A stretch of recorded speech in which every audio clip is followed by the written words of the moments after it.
주님께서 죽음을 영원히 멸하신다. 주 하나님께서 모든 사람의 얼굴에서 눈물을 말끔히 닦아주신다. 그의 백성이 온 세상에서 당한 수치를 없애주신다. 이것은 주님께서 하신 말씀이다. 그날에 말하기를 이는 우리의 하나님이시라. 우리가 그를 기다렸으니 그가 우리를 구원하시리로다. 이는 여호와시라. 우리가 그를 기다렸으니 우리는 그의 구원을 기뻐하며 즐거워하리라. 아멘.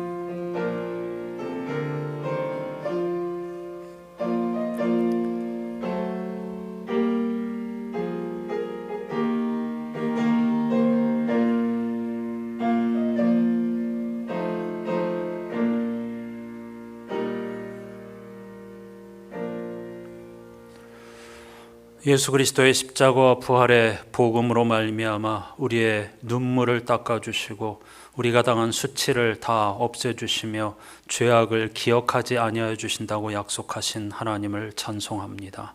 부활절 네 번째 주일을 맞아 주님이 우리의 하나님이심을 고백하며 주님이 창조주이시며 구원자이심을 고백하며 예배의 자리로 나아왔습니다. 이미 우리는 주님 안에서 구원받은 하나님의 백성이 되었지만 아직 완성된 것은 아니기에 구원을 갈망하는 마음으로 예배합니다. 우리가 주님의 구원을 기뻐하며 즐거워하는 것을 하나님께서도 기뻐하며 즐거워하실 줄로 믿습니다. 이 즐거움이 종말의 순간까지 이어지게 도와주시고 지금 우리의 삶 현실과 단절되지 않고 현실을 춤추게 만드는 생명의 능력이 되게 해 주시옵소서. 예수 그리스도의 이름으로 간절히 기원하옵나이다. 아멘.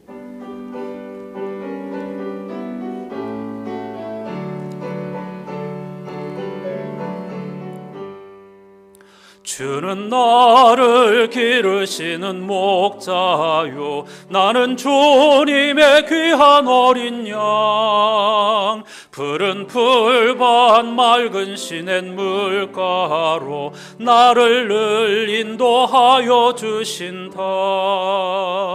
주는 나의 좋은 목자, 나는 그의 어린 양. 저를 따라 꼴을 먹여주시니 내게 부족함 전혀 없어라. 예쁜 새들 노래하는 아침과 노을 비키는 고운 황혼에 사랑하는 나의 목자 음성이 나를 언제나 불러주신다. 주는 나의 좋은 목자, 나는 그의 어린 양. 저를 따라 꼴을 먹여주시니 내게 부족함 전혀 없어라.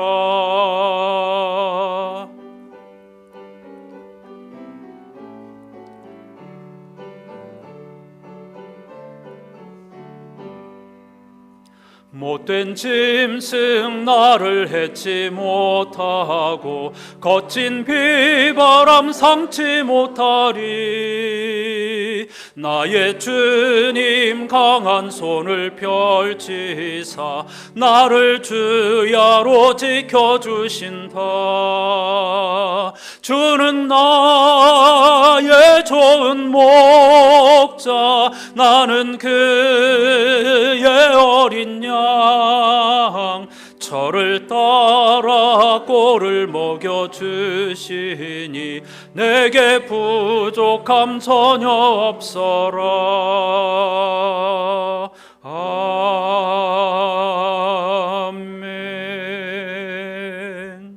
자리에 앉으셔서 오늘 예배의 주제를 따른 공동기도를 함께 하시겠습니다. 오늘 예배의 주제는 시편 23편입니다. 따라서 공동기도 공동번역 계정으로 시편 23편을 고백하십시다. 야훼는 나의 목자, 아쉬울 것 없어라. 푸른 풀밭에 누워 놀게 하시고 물가로 이끌어 쉬게 하시니 지쳤던 이 몸에 생기가 넘친다.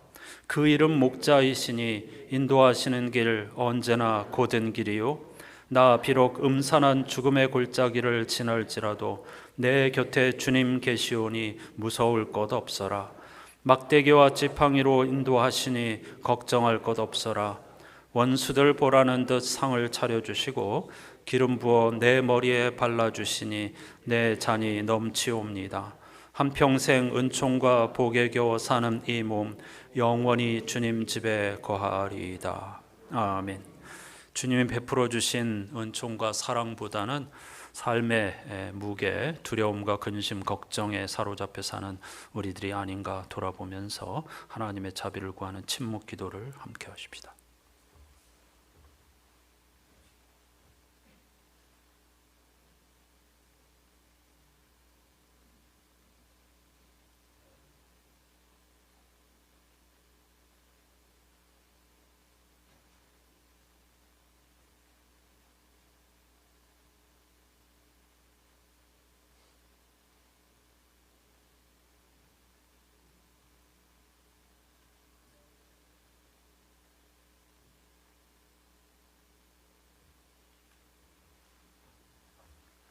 부활하신 주님의 말씀이 여기 있습니다. 나는 부활이요 생명이니 나를 믿는 사람은 죽어도 살고 살아서 나를 믿는 사람은 영원히 죽지 아니할 것이다. 네가 이것을 믿느냐?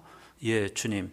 주님은 세상에 오실 그리스도이시며 하나님의 아들이심을 내가 믿습니다. 아멘.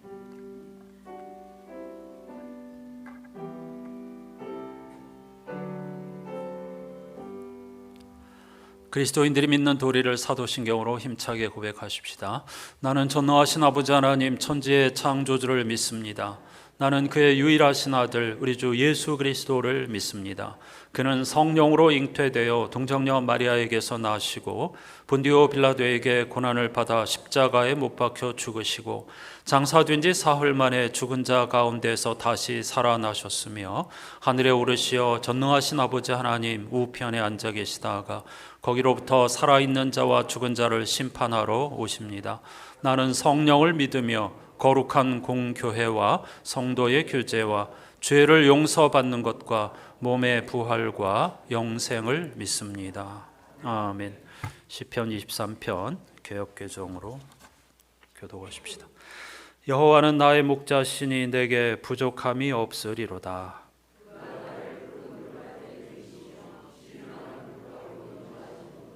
내 영혼을 소생시키시고 자기 이름을 위하여 의의 길로 인도하시는도다.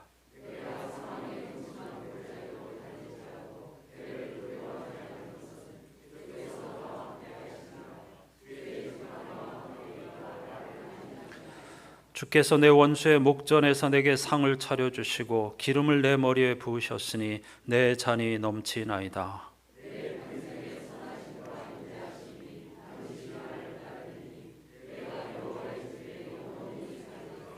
아멘. 부활의 찬양을 함께 하십시다.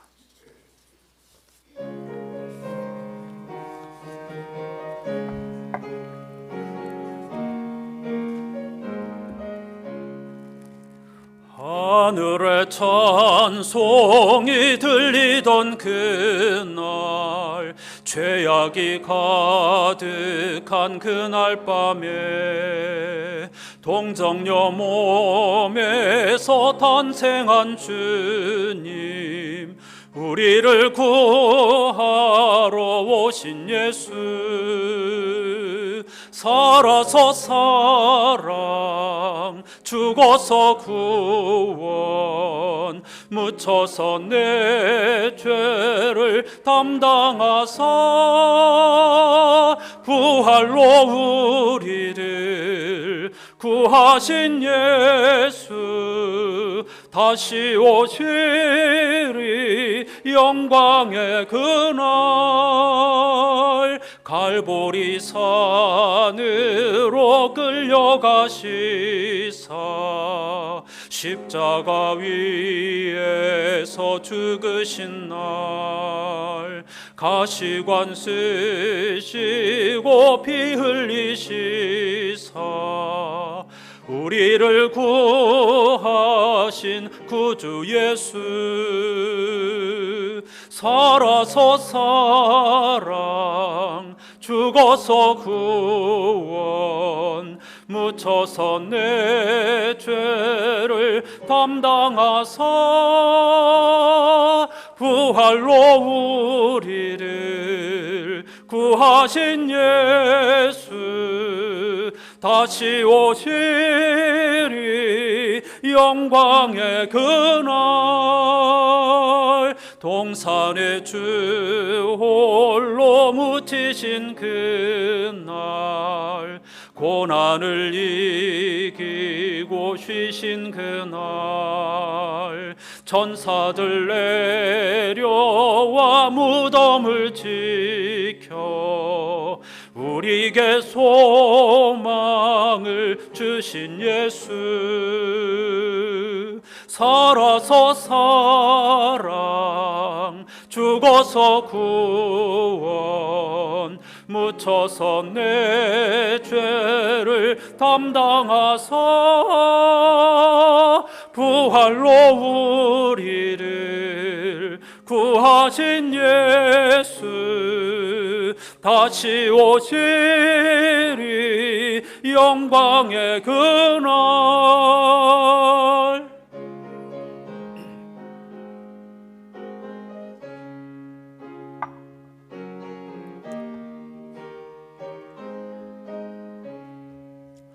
무덤이 예수를 못 가둔 그날, 인봉한 그 돌이 굴러간 날, 죽음의 권세를 깨뜨린 주님, 하늘에 오르신 내 주 예수,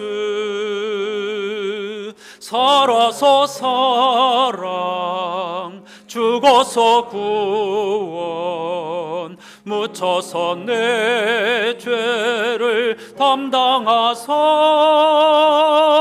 부활로 우리를 구하신 예수, 다시 오시리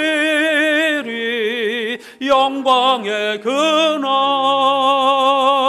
천사장 나팔이 울리는 그날, 하늘의 영광이 나타날 때, 날 사랑하시는 참되신 친구, 날 영접하시러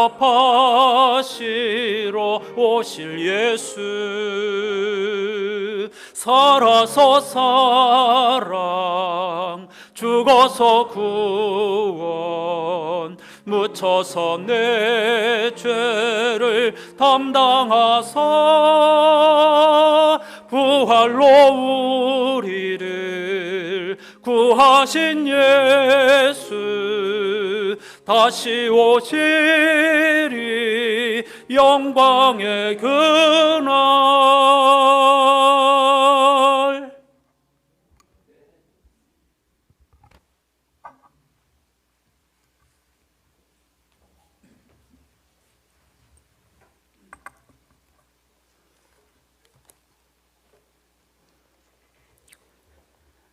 우리의 반석이시요 우리의 구원이신 하나님 아버지, 오늘도 변함없이 거룩한 성의를 기억하게 하시고 우리에게 성회로 모여 하나님을 찬양할 수 있는 복을 허락하신 은혜에 감사를 드립니다. 온 세상을 울긋불긋 아름다운 꽃으로 물들인 봄날을 허락하신 은혜에 감사를 드립니다. 또한 우리를 택하사 천국의 백성으로 삼아주신 은혜에 다시 한번 진심으로 감사를 드립니다. 이 시간도 우리의 예배를 방해하는 악한 권세가 물러가게 하시고 오늘 우리가 드리는 이 예배가 신령과 진정으로 하나님께 드려지는 영적인 예배가 되게 하여 주시옵소서. 주님의 변함없으신 은혜를 생각하여 볼 때 이 세상에 이리저리 흔들리며 요동하는 우리를 뒤돌아 봅니다. 작은 바람이 불어와도 이리저리 흔들리는 우리의 인생을 긍휼히 여기사 하나님을 바로 바라볼 수 있는 믿음을 더하여 주시옵소서.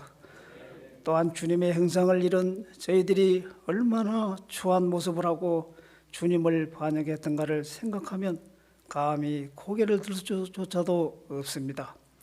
오직 사망의 권세를 부활로 이기신 주님만을 의지하여 이 자리에 나와 섰사오니 이 시간도 우리를 받아주시옵소서. 주님을 믿고 따르는 저희들이 이 세상 속에서 주님의 명령을 잘 지킬 수 있는 은혜를 허락하여 주시옵소서. 또한 부활하신 주님과 날마다 영적인 교제를 나누게 하시고 이생의 안목과 정욕으로 이끌려 자충하는 인생으로 사는 것이 아니라 오직 능력의 주님께 매여 사는 복된 우리 안산교회 모든 성도들이 다 되게 하여 주시옵소서. 은혜가 풍성하신 주님, 교회 안에 주님의 교회를 온전케 하기 위하여 세워진 많은 기관들이 있습니다. 각 기관마다 더욱 축복하셔서 주님께서 영광을 돌리기에 부족함이 없는 기관들이 다 되게 하시고 항상 충성과 봉사가 넘치기에 부족함이 없는 기관들이 다 되게 하시고 특히나 우리 교회학교에 속해 있는 어린이들뿐만 아니라 이 민족, 이 세계 안에 속해 있는 모든 어린이들을 기억하시고 전쟁과 환난 풍파가 끊이지 않는 위험하고 제약된 이 세상에 물들지 않고 정직하게 자라날 수 있도록 인도하여 주시옵소서. 특별히 믿음으로 먼저 불러주셔서 주님을 섬길 수 있도록 인도하여 주신 어린이들이 세상을 밝게 비추는 진리의 등불들이 다 되게 하여 주시옵소서. 또한 믿지 않는 어린이들을 주님의 교회로 인도하여 신앙으로 성장하게 하여 주시고 우리의 연약함으로 주님께서 천하보다 귀하게 여기시는 어린 영혼들을 소홀히 대하지 아니하도록 우리 모두를 인도하여 주시옵소서. 끝으로 지난 4월 16일 세월호 참사 10년을 보내면서 참으로 기성세대로서 우리 아이들에게 부끄럽기 짝이 없습니다. 그 생기발랄하고 착한 304명의 우리 아이들의 생명을 지키지 못한 어른들의 책임, 또한 아직도 그날의 슬픔과 아픔에서 벗어나지 못하고 고통받고 있는 유가족과 남아있는 아이들에게 우리가 어떤 말로 위로할 수 있을까요? 우리는 다만 하나님께 이렇게 기도할 수밖에 없습니다. 하나님 아버지, 이들에게 더 깊은 사랑과 새 힘을 주셔서 이들이 하루속히 그 기나긴 고통과 슬픔에서 벗어날 수 있도록 은혜를 베풀어 주시옵소서. 자비롭고 은혜로우신 주님, 이 시간도 우리 성도들의 가정마다 주님의 사랑의 줄로 굳건하게 붙들어 주시기를 원합니다. 고통과 어려움이 있는 가정도 있사오니 이럴 때일수록 고난도 유익이 된다는 성경 말씀을 굳게 의지하고 우리의 목자가 되셔서 우리에게 늘 좋은 것을 주시길 원하시는 주님만을 의지하게 하여 주시옵소서. 또한 끝없는 대지일로로 치닫고 있는 이 나라가 힘들고 어려워지면서 교회의 책임이 너무도 막중하다는 것을 절감을 합니다. 이 어지러운 조국을 가슴에 품고 마음을 쏟아 주님 앞에 울부짖던 믿음의 선조들처럼 이때를 서로 가시돋친 눈으로만 볼 것이 아니라 진정으로 이 나라를 통하여 주님 앞에 부르짖지 아니하고는 견딜 수 없는 영적인 부담이 되어서 각 교회마다 각 성도들마다 나라를 위해서 쉬지 않고 기도하게 하여 주시옵소서. 이 시간도 우리를 위하여 단위에 세워주신 목사님 위에 날마다 새로운 힘으로 축복하시고 영육간의 강건함을 허락하심으로 우리를 위하여 말씀을 준비하실 때에도 우리를 위하여 기도하실 때에도 우리를 위하여 5월 대신방을 하실 때에도 주님의 허락하신 기쁨이 충만한 역사가 일어나게 하여 주시옵소서. 이 시간도 이 예배의 시종을 주님께 의탁드리오며 우리를 위하여 죽음의 권세를 이기시고 부활하신 예수 그리스도의 이름으로 간절히 기도드리옵나이다. 아멘.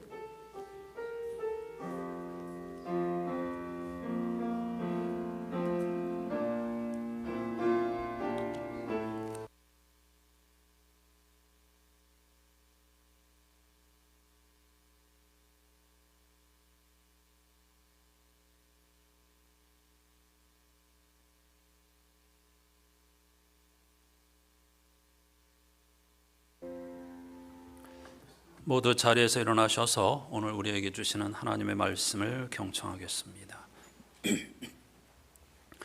부활절 네 번째 주일에 주시는 하나님의 말씀은 구약성서 시편 23편입니다. 지금 이 시간에는 새로운 예배 시편 번역을 따라서 교독하겠습니다. 우리 주님 목자시니 아쉬울 것 전혀 없네. 푸른 풀밭 시냇가로 이끌어서 쉬게 하네. 주의 이름 위하여서 의의 길로 인도하네. 지팡이와 막대기로 보호하여 주신다네. 기름 부어 맞아주니 우리 잔이 넘친다네. 함께합니다. 주의 집에 살리로다 영원토록 살리로다. 아멘. 자리에 앉으시기 바랍니다. 영상으로 함께할 찬송도 시편 23편입니다. 우리가 잘 알고 있는 곡이 아니라 가장 최근에 우리나라 작곡가가 쓴 곡을 따라서 시편 23편을 함께 하십시다.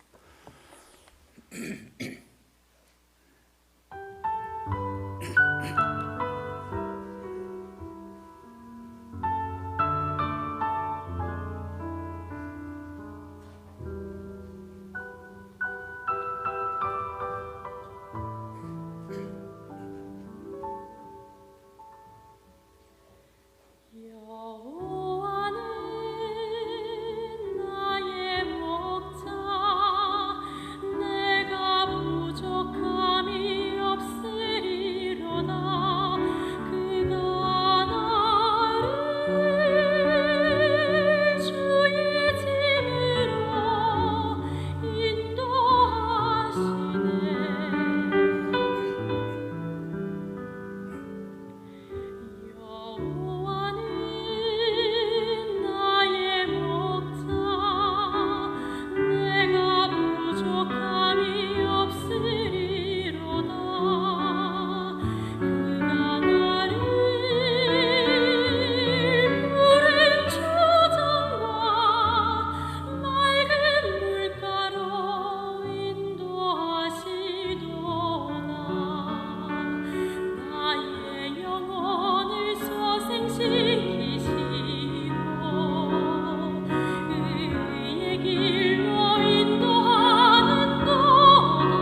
아멘.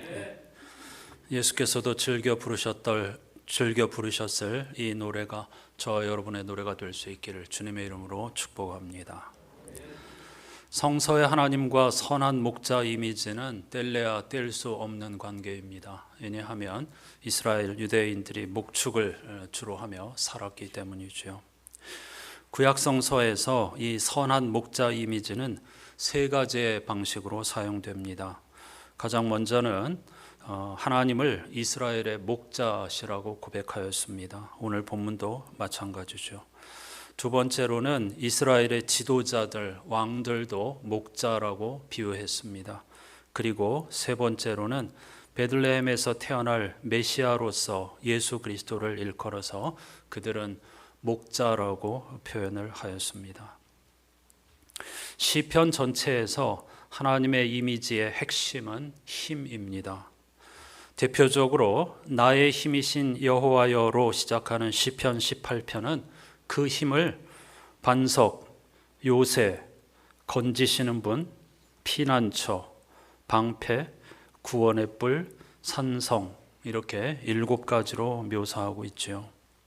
이는 언제나 전쟁에 시달리던 그들의 경험이 반영된 고백입니다. 그들은 언제나 수많은 외적의 침입으로 불안하고 두려워하면서 피할 수 있는 반석과 요새, 방패, 산성 이와 같은 것들을 갈망하며 살았기 때문입니다. 그래서 그들은 하나님을 그렇게 고백한 것이죠.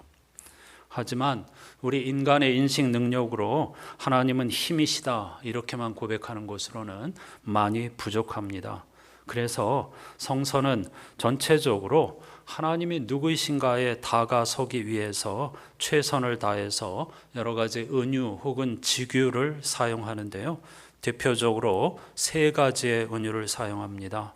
하나는 목자이고, 두 번째는 어머니이고, 세 번째는 아버지입니다.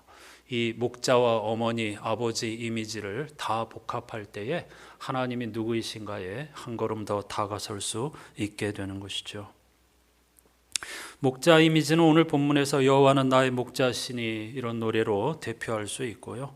어머니 이미지는 시편 131편에 젖된 아이가 그 어머니 품에 있음 같게 하신다는 고백에서, 그리고 아버지 이미지는 시편 103편에서 아버지가 자식을 긍휼히 여김 같이 하나님께서 우리를 긍휼히 여기신다고 노래하고 있습니다.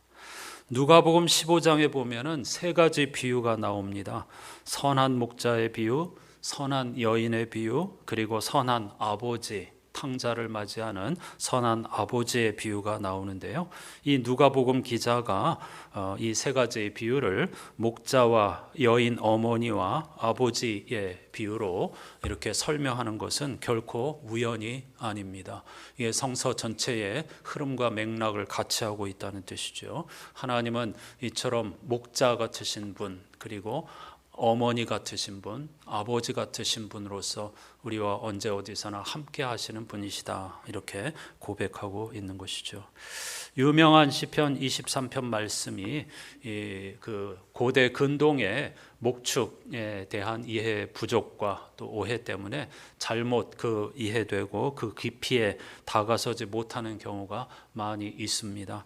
하지만 발달된 학문과 또 고증에 의해서 점점 더 이 이스라엘 유대 지역에서의 목축과 다른 고대 근동 혹은 아프리카 이집트 등지의 목축은 다르다고 하는 사실을 밝혀내고 있습니다. 그래서 이 시편 23편 이미지를 우리가 정확하게 이해하게 될 때에 하나님의 어떤 분이신가를 조금 더 한 걸음 더 깊이 들어가게 되고, 그 하나님이 우리의 목자이시라는 고백을 피부로 경험할 수 있게 될 줄로 믿습니다.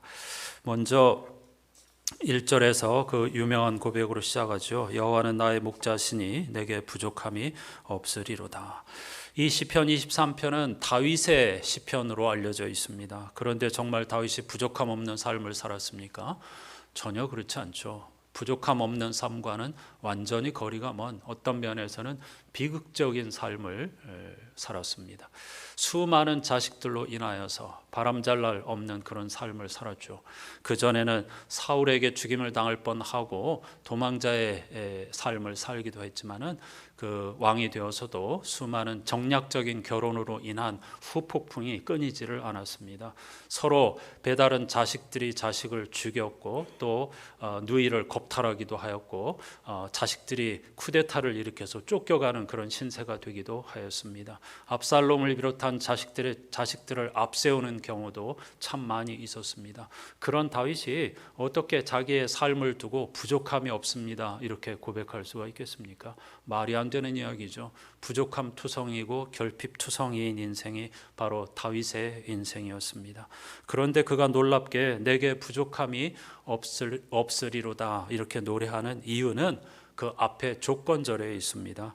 여호와가 나의 목자이시기 때문입니다. 하나님께서 나의 선한 목자이심을 믿었기 때문입니다. 그래서 그는 수많은 결핍과 부족함 가운데서도 부족함이 없습니다 이렇게 고백하고 있는 것이죠.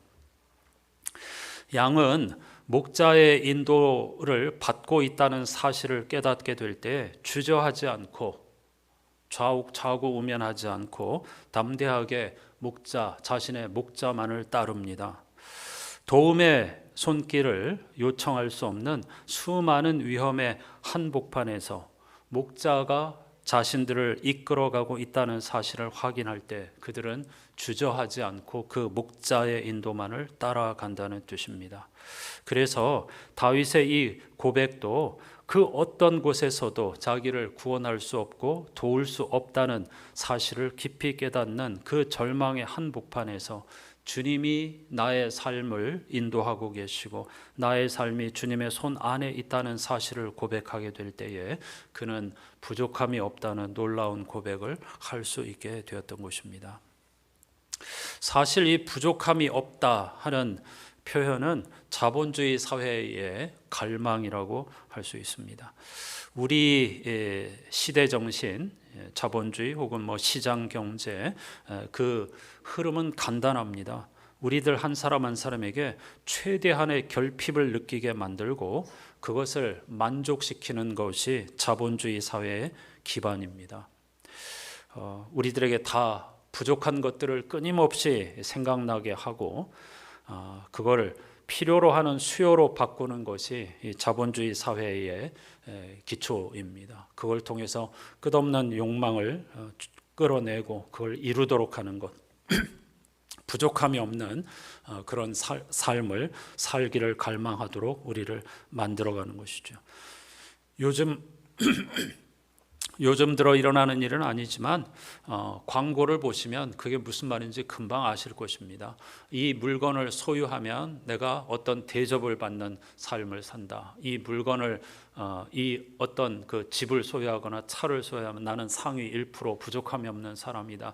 이런 욕망을 끝없이 자극하면서 우리를 부족함이 없는 삶을 살아가도록 욕망을 자극하는 것이 자본주의 사회의 근본이다. 이렇게 말씀드릴 수가 있겠습니다. 하지만 우리가 정말 부족함이 없는 삶을 살기 위해서는 그런 물질적인 필요가 채워졌을 때에 이런 고백을 할 수 있을까 진지하게 묻는다면 그건 아니라는 사실을 금방 알 수 있습니다. 즉 그런 것들이 우리를 결코 행복으로 만족으로 이끌지 못한다는 사실 말이죠. 따라서 오늘 본문에서 지혜자는 목자가 양에게 제공하는 최소한의 필요 물품만을 제시하고 있습니다. 풀, 마실 물, 그리고 평화, 위험에 닥쳤을 때의 구조, 그리고 목자의 보호 아래 놓여 있다는 사실에 대한 감각, 그리고 머물 장소, 우리를 말하는 것입니다.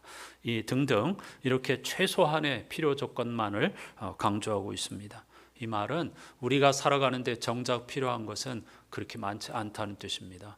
전도서 지혜자의 고백처럼 하늘 아래 하나님께서 우리에게 주신 가장 큰 축복이 있다면 사랑하는 이들과 함께 즐거운 마음으로 주어진 음식을 먹고 마시고 땀 흘려 일하고 무엇이 어떤 일이 우리 앞에 놓여 있을지 알지 못하기 때문에 가만히 앉아서 기다리지 말고 내일 종말이 온다 하더라도 최선을 다하여서 선한 씨앗을 뿌리라는 것이 전도서 지혜자의 권고가 아닙니까? 그런 것처럼 많은 사람들이 허상을 쫓아 살고 있지만 정작 우리의 구원과 우리의 생명을 위해서 필요한 최소한의 것들을 하나님께서 이미 우리에게 골고루 다 나누어 주셨다는 사실을 기억해야 할 것입니다. 양은 목자가 도와줄 때만 기본적인 결핍에 대해 최소한의 필수품이 보장된다는 사실을 알기에 목자를 따르는 것입니다. 시편 23편은 4절을 중심에 둔 대칭 구조로 이루어져 있습니다. 그래서 1절과 대꾸를 이루는 6절에 여호와라는 표현이 공통적으로 나옵니다. 목자이신 주님이 우리의 인도자이시고 매일매일의 필요를 채워주심으로 양인 우리들은 저녁마다 그분의 선하심과 자비하심 속에 하루의 삶을 마무리하고 머물 수 있다. 안식을 취할 수 있다. 이렇게 노래하고 있는 것이죠. 2절 말씀에서 목자는 양을 푸른 풀밭에 눕게 하고 쉴 만한 물가로 인도하신다고 고백하고 있습니다. 목자는 당연히 양들이 배불리 먹을 풀과 마실 물과 그리고 안정이 필요하다는 것을 잘 알고 있습니다. 따라서 목자는 하루 종일 양들을 그와 같은 장소로 이끌어가는 역할을 하는 것이죠. 이집트의 목자들은 뒤에서 양을 몰고 갑니다. 그런데 유대 지역의 목자들은 뒤에서 양을 몰고 가지 않습니다. 앞에서 걸으면서 양을 이끌어 갑니다. 시편 23편은 그걸 배경으로 하고 있는 것입니다. 우리를 하나님께서 억지로 뒤에서 무섭게 해가지고 채찍을 때려가지고 끌고 가시는 분이 아닙니다. 우리를 앞장서 걸으시면서 목자들은 자신만의 독특한 신호나 피리를 불면 양들은 자신들이 알고 따르기를 원하는 목자의 소리에 이끌려서 그를 따라가는 것입니다. 주님은 본이 되는 삶을 통해서 우리를 따라오라고 인도하시는 분이시지 억지로 우리를 이끌고 가는 목자가 아니십니다. 팔레스타인이 영국의 식민 지배를 받을 때에 그 팔레스타인 사람들이 봉기, 즉 폭동을 일으켰습니다. 견디지 못해가지고 강대국의 지배를 하도 오래 받았기 때문에 이런 일들은 여러 번 있었죠. 독립운동을 인티파다라고 하죠. 그런 폭동을 일으켜가지고 한 마을의 양과 소가 영국 당국에 의해 압류당했습니다. 버리다. 너희들의 생명줄을 쥐고 있는 가축들을 다 우리가 압수하겠다 하고 빼앗아간 일이 있었습니다. 그리고 나서 그 가축을 찾고 싶으면 돈을 가져와라. 돈을 내면 돌려주겠다고 했습니다. 양 6 내지 8마리가 전 재산이었던 가난한 목동이 자신의 전 재산을 찾기 위해서 힘겹게 돈을 빌렸습니다. 그리고 그걸 담당하는 장교에게 가서 돈을 주면서 내 양을 돌려달라고 했습니다. 그러자 영국군 장교가 그 돈을 받은 다음에 마음대로 네 양 가져가라 했습니다. 돈에 맞는 마리를 마음대로 가져가라는 것입니다. 그러자 이 어린 목동이 나는 내 양을 정확하게 찾아갈 수 있다고 했습니다. 그 장교는 비웃으면서 마음대로 해보라고 했습니다. 그 어린 목동이 자신만의 독특한 신호를 주자 그의 양들이 정확하게 한 마리도 빠짐없이 다 목동에게로 뛰어나갔습니다. 이렇게 요한복음 10장에서도 나는 선한 목자이다라고 하신 말씀이 주님이 나는 내 양들을 알고 내 양들은 나를 안다 이렇게 말씀하셨을 때 그 의미는 매우 신비롭고 매우 정확하고 매우 깊은 것입니다. 그런 면에서 우리는 목자이신 주님을 알고 따르고 있는가 이걸 깊이 생각해 보아야 하겠습니다. 주님이 우리를 아시는 건 분명한데 우리가 과연 주님의 신호, 주님의 소리를 알아듣고 그분을 따르고 있는가 하는 것을 깊이 생각해 보아야 하겠죠. 이 2절에서 그가 나를 푸른 풀밭에 누이시며 쉴 만한 물가로 인도하신다고 했는데 이것도 이 유대의 목축의 그 흔적을 잘 알지 못하면 오해할 수밖에 없는 구절들입니다. 양은 그 누구도 억지로 눕힐 수가 없습니다. 양이 스스로 눕는 경우는 배가 부르고 갈증이 해결되고 야생 동물의 위협을 받지 않을 때만 스스로 누워서 쉽니다. 또한 양은 절대 흐르는 물을 먹지 않습니다. 양은 흐르는 물을 두려워합니다. 양이 목마르다는 사실, 갈증을 호소하면 목동은 당연히 그걸 금방 알아차리기 때문에 물가로 양들을 몰고 갑니다. 그런데 그렇게 갈증이 나서 물을 갈급해하던 양들은 물가로 갔지만 절대 물을 마시지 않습니다. 그냥 빨리 물을 마시고 싶어서 그 물가를 왔다 갔다 할 뿐입니다. 목자는 좀 멀리 떨어진 곳에 도랑을 판 다음에 그 물길을 그곳으로 인도해 가지고 양들을 흐르지 않는 잔잔한 물, 고요한 물을 마시게 합니다. 이것이 쉴 만한 물가라는 뜻입니다. 그냥 우리가 어떤 그림에서 보듯이 넓은 풀밭이 펼쳐져 있고 호숫가가 드리워져 있고 양이 편안히 들어 누워 있는 그런 장면이 아닙니다. 목자가 얼마나 세심하게 이 양들을 돌보는가, 양들을 안다 하는 것도 바로 그런 의미가 있습니다. 목자는 당연히 양들이 언제 누울 수 있는지 스스로 억지로 눕히지 못한다는 것을 알고 있기 때문에 편안히 누워서 쉴 수 있는 그런 배경을 제공해 주는 것이며, 흐르는 물을 먹지 않는다는 걸 잘 알고 있기 때문에 잔잔한 물을 마실 수 있도록 최선을 다해서 양을 도와준다는 면에서 목자는 양을 안다. 근데 문제는 양이 목자가 얼마나 세심하게 우리의 필요를 알고 돌보아 주시는가 하는 것을 잘 알지 못하게 되면 문제가 생긴다는 것입니다. 실제 이 비유에서 양들은 그 목자를 전적으로 신뢰하고 의지합니다. 그래서 야생 동물의 위협 가운데에서도, 그리고 흐르는 물 가운데에서도 부족함이 없다고 노래할 수가 있는 것이죠. 문제는 우리들입니다.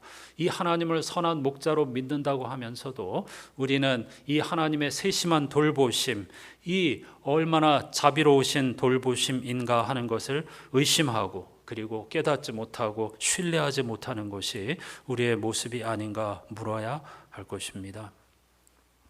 지혜자는 목자이신 주님께서도 우리를 향하여서 이렇게 하신다, 이렇게 노래하면서 우리를 그러한 세계로 초청하고 있는 것이죠. 3절도 오해의 소지가 많은데요, 내 영혼을 소생시키시고, 이 말은 지친 양들에게 새 힘을 주신다, 의인화시키면 낙심하고 지친 우리의 영혼을 회복시킨다, 이런 뜻으로 이해하기 쉬운데 그런 말이 아닙니다. 내 영혼을 소생시킨다는 것은 길 잃어버린 양을 찾아 제자리에 데려다 놓는다는 뜻입니다. 여기에는 회개의 의미가 담겨져 있습니다. 양은 스스로 길을 잃어버렸다는 것을 깨닫게 되면 덤불 속이나 바위 밑에 숨어서 파르르 떨면서 매매 소리를 냅니다. 목자는 잃어버린 양이 야생 동물의 먹이가 되지 않도록 최대한 빨리 찾아내야 하죠. 발견된 양은 극도로 불안정하여 제대로 걷지도 못합니다. 그래서 목자가 양을 자신의 어깨에 걸쳐 메고 돌아오는 것입니다. 하나님은 이와 같이 우리를 잘못된 길에서 옳은 길로 인도하시는 분이십니다. 끊임없이 여러 가지 도구를 통하여서 하나님은 우리가 올바른 길로 돌아서기를 원하시는 분이십니다. 내 영혼을 소생시킨다는 것은 우리를 제자리로 돌려놓는다, 옳은 길로 돌이키게 하신다는 뜻입니다. 목자는 최선을 다해서 반드시 길 잃은 양을 찾아냅니다. 그리고 다시 제자리로 데려오기 위해서 엄청난 값을 지불해야만 합니다. 하나님과 예수 그리스도께서도 마찬가지입니다. 오늘날 이 자본주의 사회에서 물질의 노예처럼 살아가는 우리들에게 진정한 기쁨과 생명과 창조의 능력을 누리며 살도록 하기 위하여서, 평화로운 삶을 살도록 하기 위하여서 주님은 십자가에서 희생하셨고, 하나님께서는 그분을 죽은 자들로부터 다시 생명의 세계로 옮겨 놓으셨으며, 끊임없이 복음과 또 자연 만물과 여러 가지 도구를 통하여서 우리를 바른 길로, 하나님의 형상대로 지음받은 존재로서의 향기로운 삶을 살도록 우리를 이끌어 주신다는 사실입니다. 선한 목자는 왜 이렇게 행동하는 걸까요?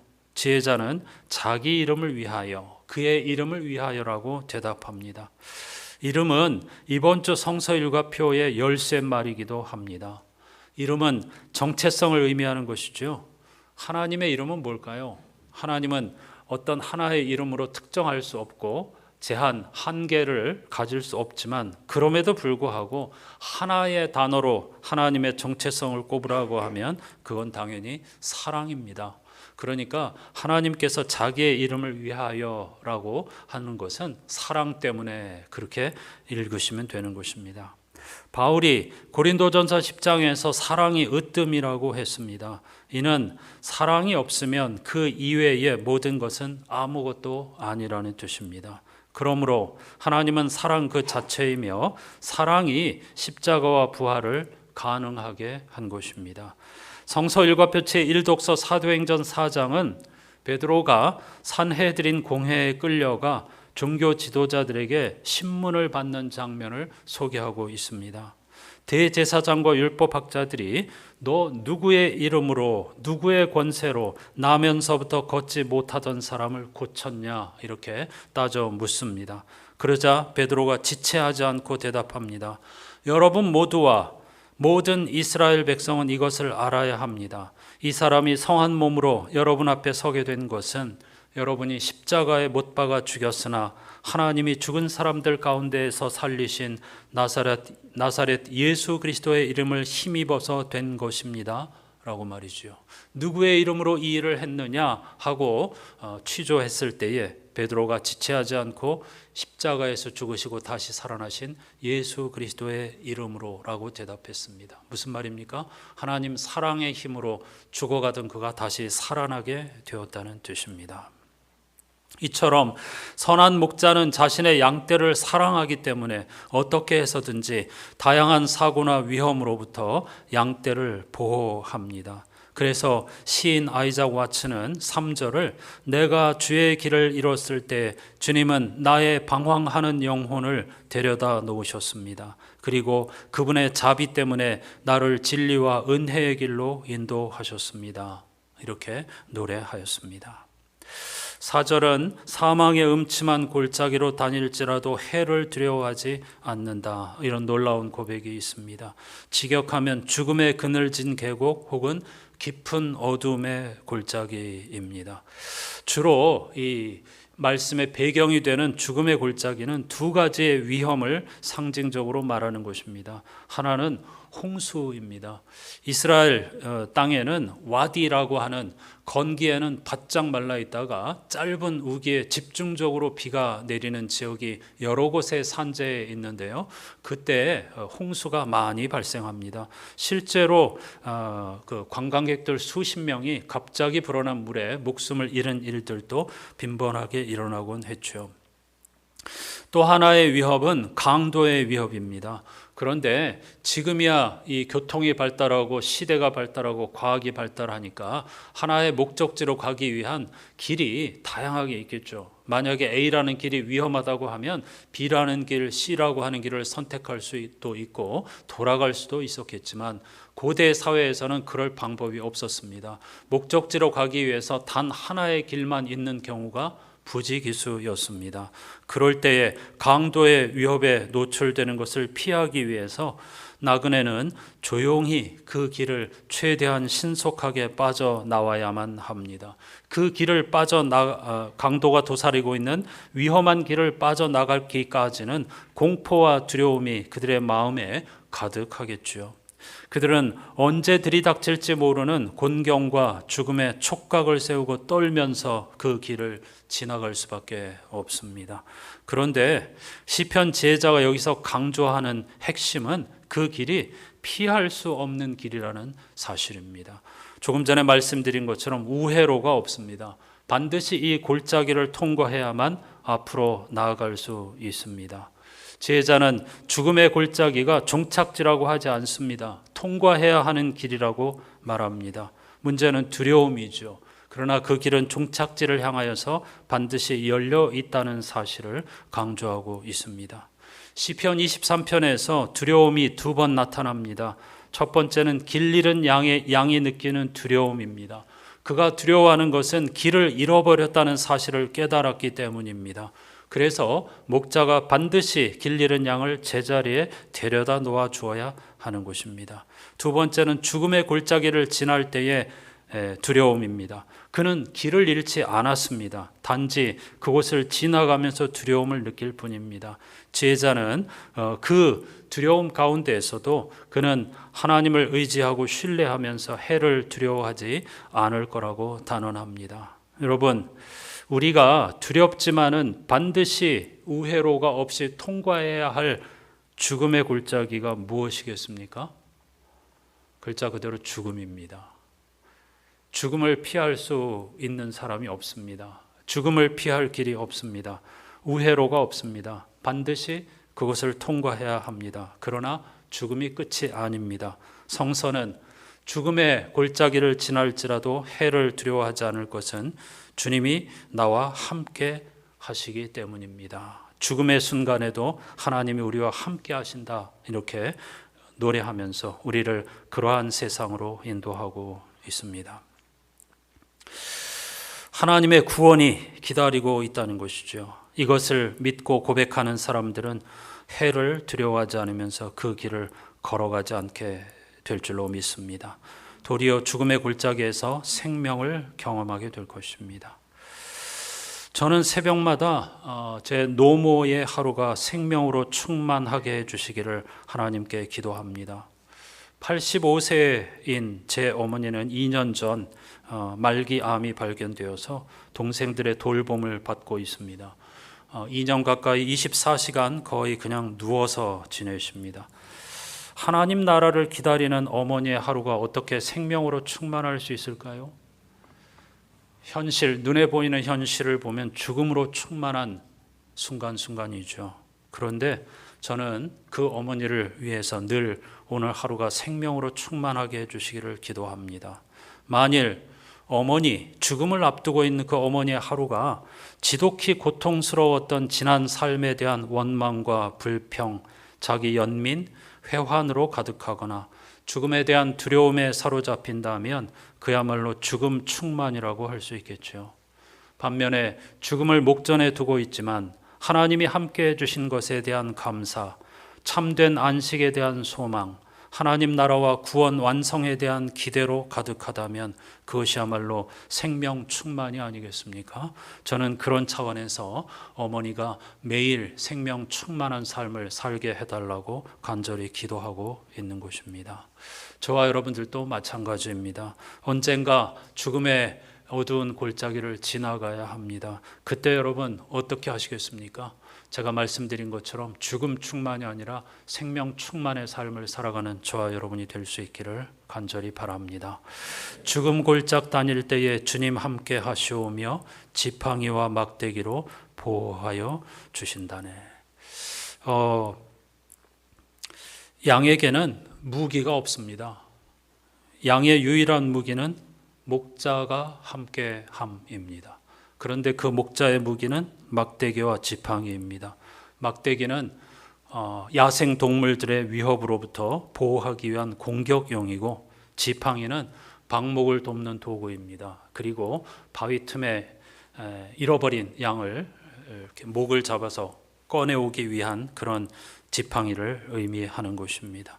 이렇게 하나님께서는 세상 끝날까지, 요한복음 기자는 하나님 우리를 사랑하시되 끝까지 사랑하신다고 했죠. 외부의 위협과 그리고 우리의 평화로운 삶을 위해서 지팡이와 막대기로 우리를 돌보아 주신다는 사실입니다. 이어지는 5절 말씀에서는 상을 차려주신다는 그 내용이 나오는데요. 이건 앞에서 제가 하나님의 이미지가 목자와 아버지와 어머니의 이미지를 사용한다고 했죠.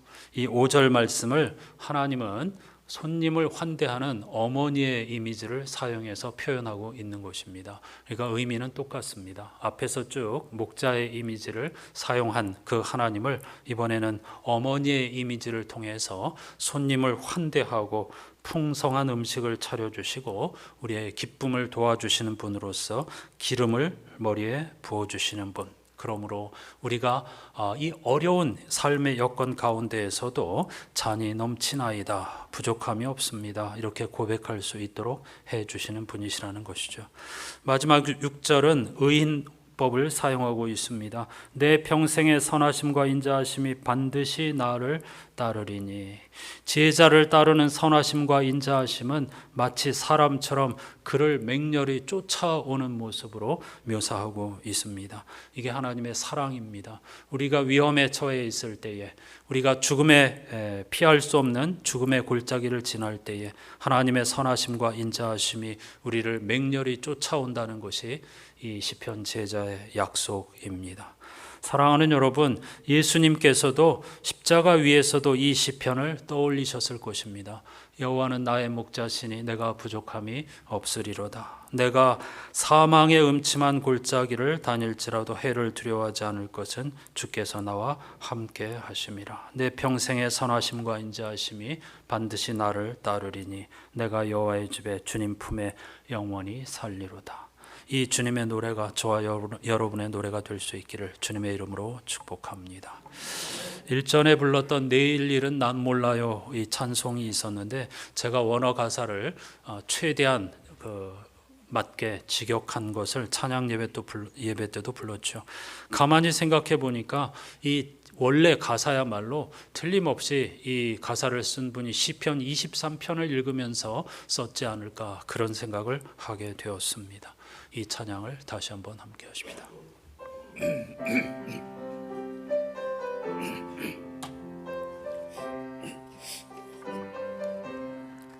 내일 일은 모르지만 염려하지 않아요. 내 앞날이 주의 손에 있기 때문이지요. 하루 앞도 모르지만 걱정하지 않아요.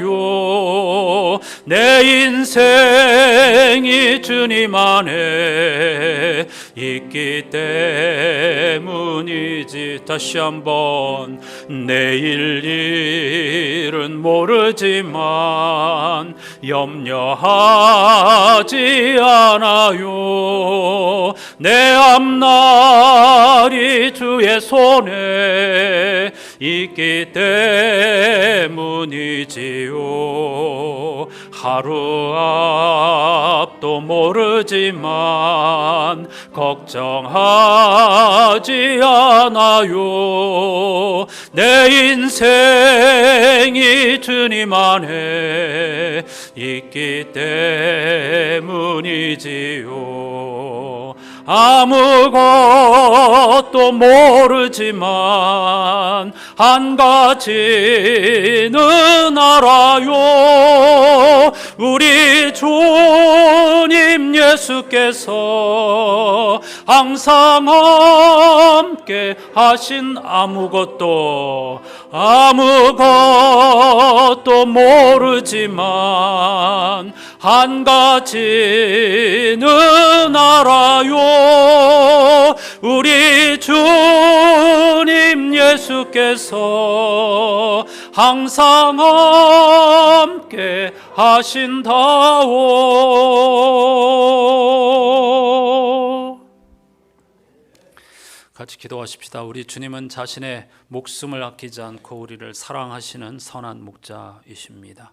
그 선한 목자, 주님이 우리의 선한 목자이심을 기억하면서 끝까지 믿음의 선한 싸움을 싸우며 주님이 우리의 목자이심으로 부족함이 없습니다. 이것이 우리의 신앙 고백이 되게 해주시기를 다 같이 기도하십시다.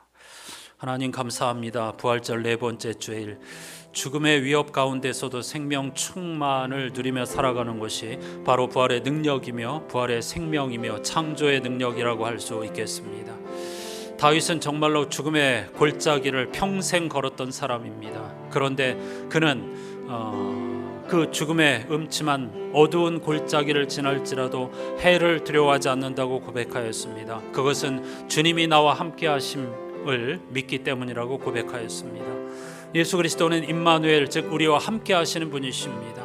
주님이 우리와 함께 하신다. 주님이 우리의 목자가 되신다. 주님이 지팡이와 막대기로 우리를 항상 돌보아 주신다라는 사실을 믿고 깨닫고 신뢰할 때에 우리는 언제나 참 평화를 누리면서 많은 결핍과 부족함과 모자람 가운데서도 주님이 나의 목자이심으로 내가 부족함이 없습니다라고 고백하게 될 줄로 믿습니다.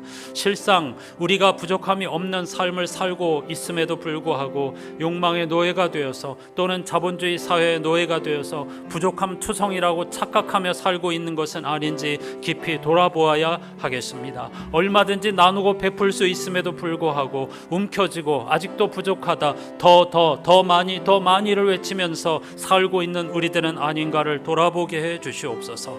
선한 목자이신 하나님께서 우리에게 필요한 모든 것들을 이미 채워주셨으며 충분히 그 가운데서도 우리가 누리며 살 수 있게 주셨고, 자연과 하나님께서 값없이 허락하여 주신 수많은 선물들이 우리에게 놓여 있다는 사실을 발견하고 깨닫고 그 안에서 기뻐하고 즐거워하고 감사하는 우리들이 될 수 있도록 인도해 주시옵소서. 그리고 죽음을 비롯한 수많은 죽음처럼 여겨지는 반드시 통과해야 하는 피할 수 없고 우회로도 없는 그 길을 걸어갈 때에 아무것도 알지 못하지만 다만 한 가지, 주께서 나와 함께 하심이라, 항상 함께 하심이라, 이 신앙 고백으로 말미암아 넉넉히 그 어둠의 골짜기를 통과하여 주님 품으로 달려갈 수 있는 우리들이 되게 해 주시옵소서.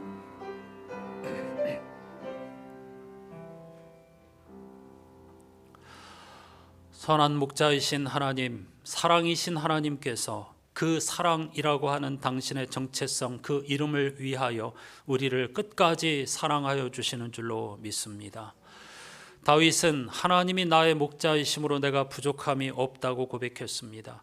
다윗이야말로 부족함 가득한 최고의 삶을 살아간 인물이었습니다. 그런데 그가 부족함이 없다고 고백할 수 있었던 것은 하나님이 선한 목자이심을 믿고 신뢰하였기 때문입니다.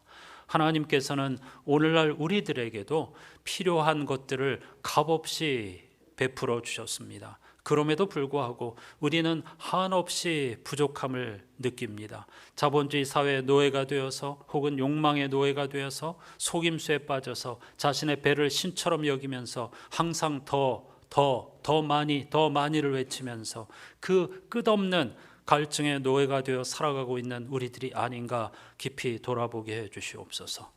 생명의 주인이신 하나님께서 우리를 끝까지 사랑하시며 심지어 죽음의 골짜기를 통과할 때도 우리와 함께 하신다는 사실을 믿고 고백한다면 우리는 진실로 다윗처럼 부족함이 없습니다라고 고백하게 될 줄로 믿습니다.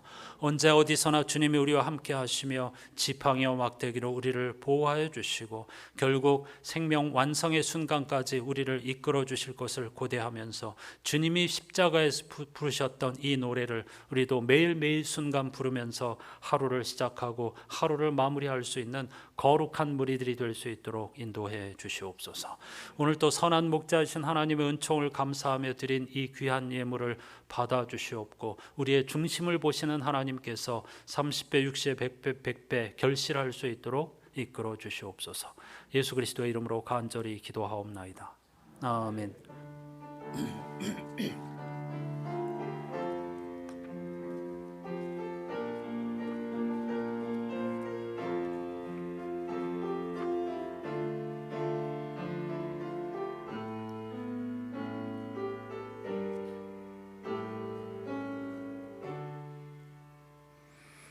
오늘은 1절로 같이 인사하시겠습니다. 제가 여호와는 나의 목자시니 하면 여러분은 내가 부족하지 않습니다. 이렇게 화답하시면 되겠습니다.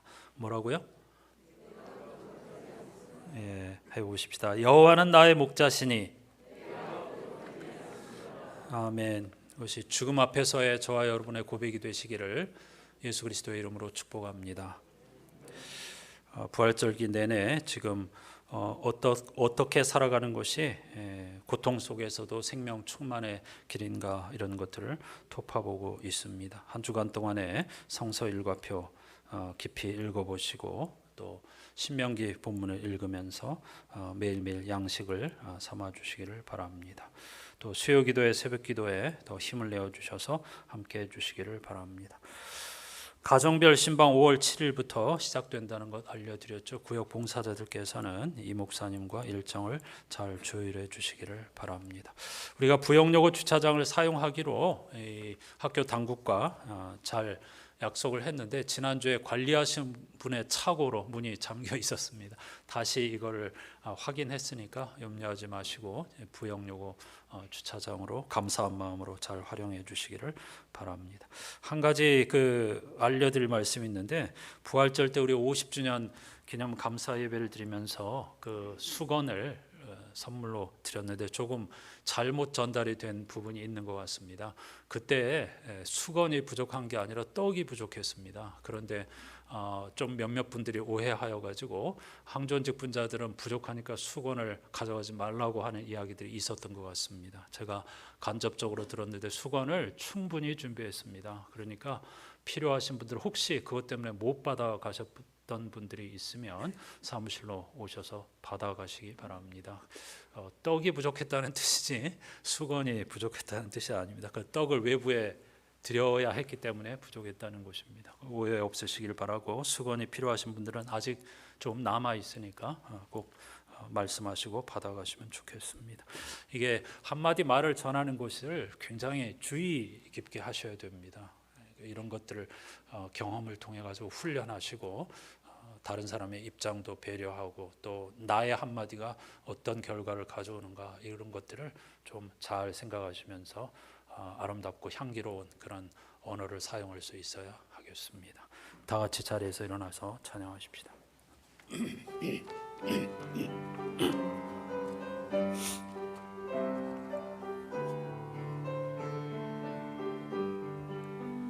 주님이 뜻하신 일 헤아리기 어렵더라도 언제나 주 뜻 안에 내가 있음을 아노라.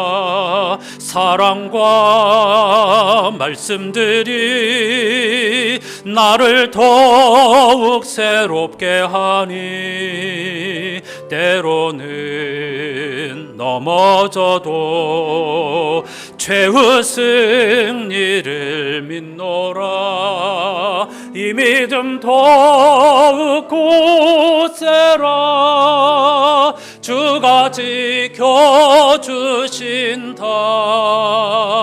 어두운 밤에도 주의 밝은 빛 인도하여 주신다.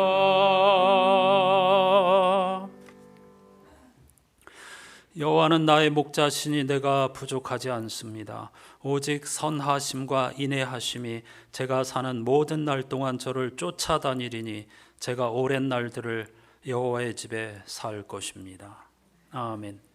우리 구주 예수 그리스도의 은혜와 하나님 아버지의 사랑과 성령님의 말로 닿을 수 없는 탄식과 교제가 선하신 목자 하나님께서 우리의 목자이심을 고백하기에 어떤 결핍의 상황이 온다 하더라도 부족함이 없다는 사실을 고백하고 피할 수 없는 죽음의 골짜기를 통과할 때도 주께서 임마누엘로 우리와 함께 하신다는 사실을 고백하며 어떤 고난 속에서도 주님의 인자와 사랑이 우리를 반드시 쫓아오신다는 사실을 고백하면서 평화의 노래, 주님의 노래를 부르며 한평생 믿음의 선한 싸움을 싸우기로 다짐하는 모든 이들의 삶의 자리에 영원히 함께해 주시옵기를 간절히 축원하옵나이다. 아멘.